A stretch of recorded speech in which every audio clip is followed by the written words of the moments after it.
చేసిన government MLA గారికి అందరికీ ఇంకా నమస్కారాలు.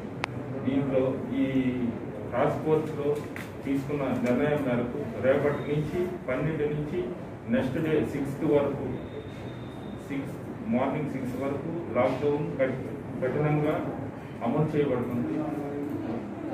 ఈ సూచనలన్నీ ఖచ్చితంగా ప్రజలందరూ పాటించి కరోనా సెకండ్ వేవ్ ప్రస్తుతం చాలా తీవ్రంగా ఉంది కాబట్టి ఇంతకుముందు ఉన్న కరోనాకు ఏజ్ ప్రకారం ఉండేది. ఇప్పుడు ప్రస్తుతం చిన్న ఏజ్తో సంబంధం లేకుండా చాలామంది కరోనా బారిన పడి వాళ్ళు తీవ్రమైన ఇబ్బందులు పడుతున్నారు. కాబట్టి ఇవన్నీ దృష్టిలో పెట్టుకొని ఎవరు కూడా బయటికి రాకుండా ఈ లాక్డౌన్ రిలాక్సేషన్ ఇచ్చిన మార్నింగ్ 6 నుంచి 12 లోపు తమ పనులు ముగించుకొని ఇంటి వద్దనే ఉండి తమని తమ కుటుంబాన్ని కరోనా బారి నుంచి కాపాడుకుంటారని, బయటికి వచ్చిన వారి మీద కఠినంగా ఆంక్షలు అయితే విధించబడతాయి.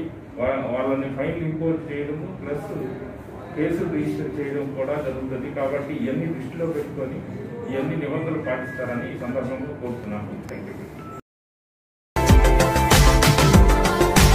మరిన్ని అప్డేట్స్ కోసం మా ఛానల్ని సబ్స్క్రైబ్ చేయండి.